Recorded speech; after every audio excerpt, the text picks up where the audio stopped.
Uganda's political season has officially kicked off as presidential hopefuls formally submitted their nomination papers to the Electoral Commission. 8 candidates have now been cleared to contest, setting the stage for what many are calling one of the country's most consequential elections in decades.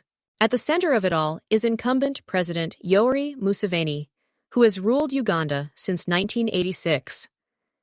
Now seeking a 7th term, Museveni insists his leadership is still needed, arguing that his government has delivered stability and development, and that he remains the best choice to secure Uganda's future.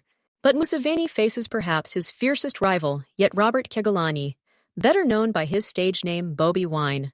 The pop star-turned-politician is making his second attempt at the presidency, framing his campaign as a fight to liberate Uganda from what he describes as entrenched corruption, repression, and a broken system.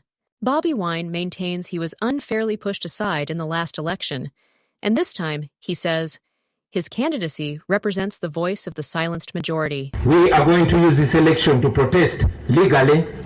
We are going to use this election to protest constitutionally, and we are going to use this election to protest non-violently. We must mobilize the people of Uganda to come out and vote in very, very large numbers. Numbers too big to rig. Already, the atmosphere is tense.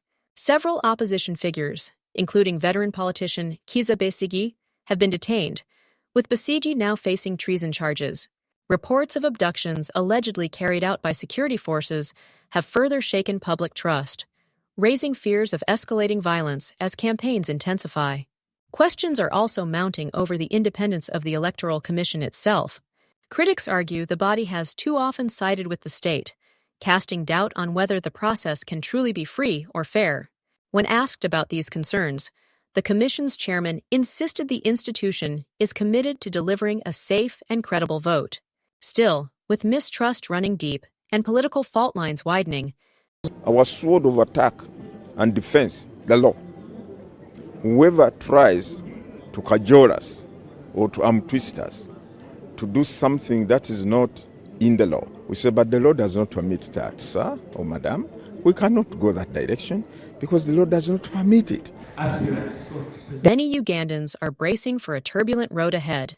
Whether this election will mark a turning point in the nation's democratic journey or merely reinforce the status quo remains the defining question.